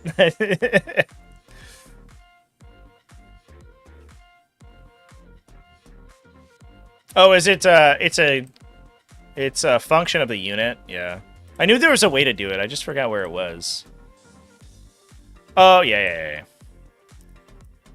Okay, yeah, so you can attach the Death Mask guy to the big Death Corps squad. Yeah, so even if it's... So they still retain their big OC, even if they're battle shocked. Yeah, that's good.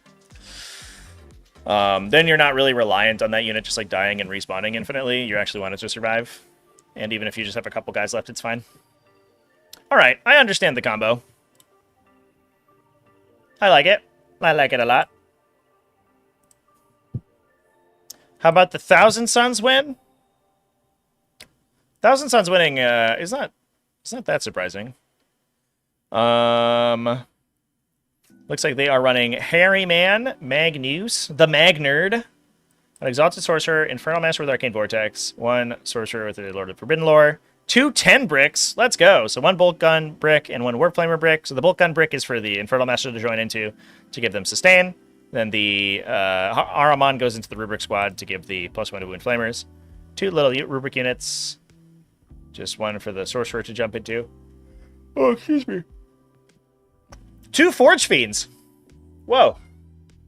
The Thousand Suns Forge Fiend remains kind of like a bafflingly efficient option, especially at shooting at Terminator equivalents. It's got a literally perfect profile to shoot at Terminators with.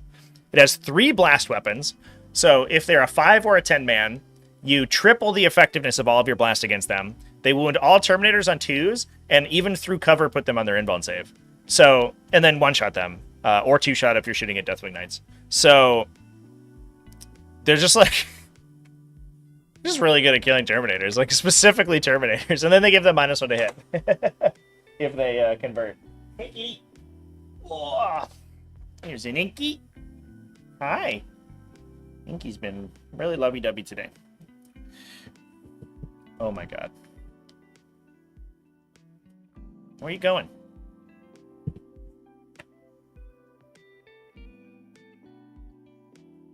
Just putting your tail up in my face is what's happening right now.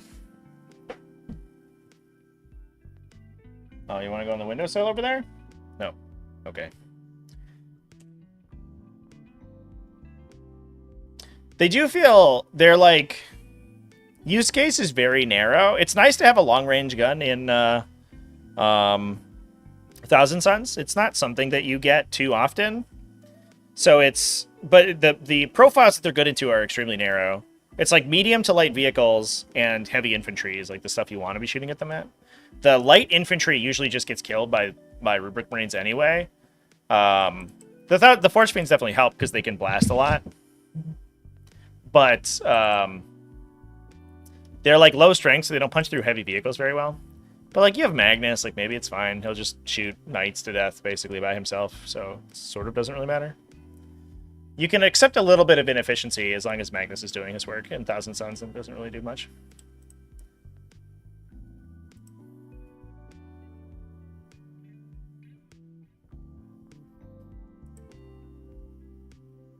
What are Imperial Knights running these days? Mostly away, I think. I don't know if we have many Imperial Knights to talk about, unfortunately. They did get a little bit dumpstered. We do have some Chaos Knights, some Adeptus Custodes still going on. Curious to know if there are any Chaos Knight lists that aren't all dogs. No, I mean, like, it's tough. You can't make, like, the War Dog Matters faction and then, like, complain that War Dogs are the best thing in the faction. Like, I don't know. It's just how the army plays. Knights are a faction that doesn't, like, they've never really had the, like, flexibility to kind of, like, build however they wanted to, so... I mean, it is what it is. The Chaos Knights are a one-note army right now. That's the case for most armies in the game.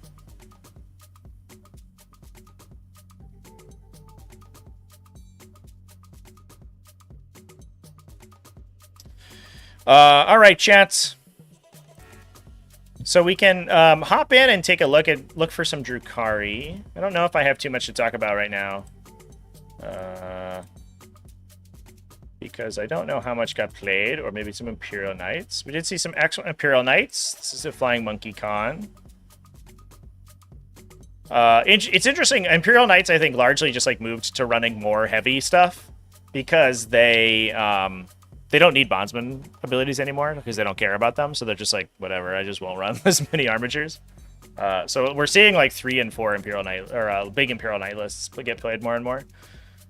This one's running an Atropos, which is cool. A Gallant with a Unyielding Paragon for the -1 AP. He doesn't get -1 damage anymore, which is a little bit awkward for that guy. Plus Canis Rex. Canis Rex got a big points cut because his like his free strat ability is garbage now, so it is what it is. Plus 2 Armature Warglaives and a Helverin and double Assassins for backline objective holding. Yeah, I think like this kind of composition is like sort of what you should expect out of Knights these days. Canis Rex is actually like really playable. It's weird that they basically just like pointed him as if he didn't have his free strat ability because it's literally only shoulders the burden. but he's still probably like one of, if not the highest, like melee damage output single entity in the entire game. Just like the massive number of 8 damage swings he makes is like nuts. He kills basically any one single enemy model he fights in melee. Which, I mean, you should for 460 points and with a kind of a crappy ranged output, but definitely worth the expense, I think. Knights are really either good or really bad, no in between. I think they've been an in between for a long time. But yeah, having like specific matchups be either really good or really bad means that you're basically just like a 50-50 win rate, right?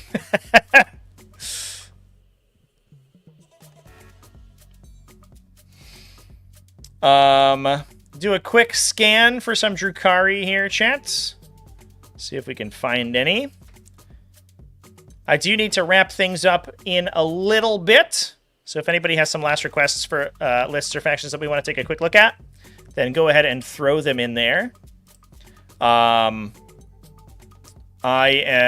do have a lot more work to do. I'm leaving first thing in the morning tomorrow to go down to the Crucible to go stream. So if you are hanging out this weekend, please come watch me on the stream over there. I don't have the event pages up quite yet because if I run multiple streaming events on my YouTube channel, it messes with my chat. But I will have them momentarily after the stream is finished. And I'll link them over in the Discord as well. Those are going to start to stream Friday morning, so that's going to be exciting. But I do need to finish a bunch of work before I leave. We already talked about Dark Angels. Can we see some Chaos Space Marines? I guess so. I don't know if the Chaos Space Marines are like super interesting. They are largely shades of sort of the same thing. I think we did have Chaos Space Marines. Oh yeah, undefeated at Warzone Houston. CSM, by the way, has ended up kind of like beating everyone's expectations. Everyone thought CSM were like solidly like maybe top 5, but it looks like statistically they are the second best faction next to Eldar. I think that's the benefit of basically not being touched, like already having a really, really solid game plan and not being touched by the nerfs. Yeah, so this is double Dark Communes, double MOPs for Accursed Cultist units. So we have 2 Accursed Cultist units with communes in them for Advance and Charge, 2 Chosen units. Looks like those guys are getting the Measures of Possession to get them their Feel No Pain. Those are all Chaos Undivided, yeah. So they all get the full reroll, access to the full reroll strat. 2 Forge Fiends, one's Undivided for full rerolls, one's Nurgle for No Shoot Me Please. Double Warp Talons for utility stuff. A big 4-man Obliterators with full reroll strat. And then a Nurgling squad and a unit of Blue Scribes for more utility stuff. Kind of normal things. I think you should basically always expect some number of Forge Fiends and Obliterators in Chaos Space Marine list. And then you're like, it's a question of whether you're like, are we doing Chosen in a Land Raider today? Or are we just running some Accursed Cultists at you? There was an interesting one, I know from Flying Monkey, I believe, where they had Vindicators, which was pretty cool. I think it was Colin K. Yeah, it was double Chaos Lord, Harkon World Claimer, plus a Master of Executions. A Predator, Annihilator, Destructor, double Vindicator, plus 2 Chosen squads to go in the Rhino, or 3 Chosen squads. It's like going in the Rhinos. Raptors for Harkon World Eater, or World Claimer to join into. A Warp Talon squad, and then the normal Brigade of Chaos Demon support. So that's a pretty interesting one. A little bit more kind of combined arms. It's replacing the Forge Fiends with the Predators, which is more efficient, I think, for sure. The Vindicators have like more spike damage, but they are definitely way more random than the Forge Fiends are. They're harder to kill, though, because they also don't kill themselves as they shoot their guns, which is important.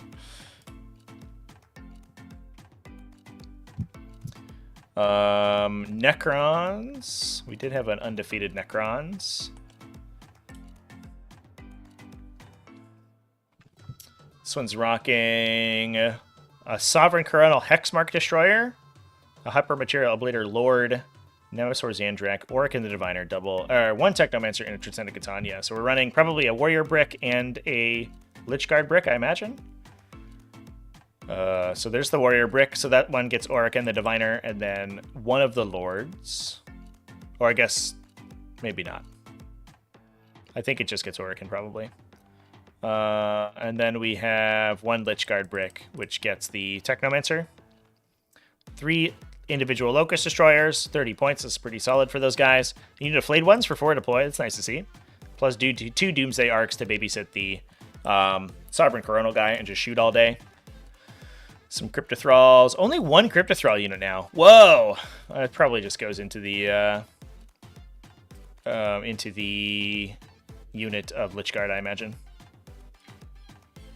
You want to kind of compound that one. Losing extra Necron Warriors isn't the end of the world, but losing extra Lichguard is a little bit sad because they're more expensive now. Did cut an entire Cryptothrall unit out of the list with the points cuts. The points increases, though. That's nuts. How do you deal with double Lichguard led by Technomancers and an Overlord accompanied by a Transcendent Katana with the 4+? If I had an answer to that question, chat, I would be so much better at 40k. You basically just like you run suppression effects. Like the issue with Necrons right now is that like there's some factions just like keep them down, and it's mostly factions that have like movement slowing effects. So that like this big move 5 idiot units that just get like, if you're playing Thousand Suns, you can disc sorcerer them. If you're playing Eldar, you just night spinner them, and they just slow the bricks to a crawl, and then you just like pick off what you can, and you leave the big bricks to do whatever they want all game, basically, and you don't even deal with them. You have to be like, you basically have to have the answers in your faction, though. Space Marines can do it a little bit with Thunderfire cannons, at least for the next like 2 weeks, and then they stop being able to do that very quickly. So we'll see how Space Marines do after that. Although I think Space Marines are probably okay. Deathwing Knights probably just kick the crap out of Lichguard in melee, I imagine, and don't really take any damage in the swing back. Yeah. So there's counterplay probably elsewhere. Feel like the Transcendent Catan is not worth 300 points. Hard disagree. He's not really there for damage. I mean, he does okay damage. Like, his damage isn't bad. He's a good like 250 worth of damage, but the other 50 points is because he does secondaries for you. The issue is when you have like the issue is when you get paired against Eldar and he just gets shut down all game, and then you feel like you shouldn't have brought him at all. But I think that's a problem with the Night Spinner, less of a weakness with the Transcendent Catan. The other thing that the Transcendent Catan does is he like mucks with your opponent's objective scoring, because he can just like jump around the table and then eventually just like pick up all their utility units. He's very good at killing other people's utility.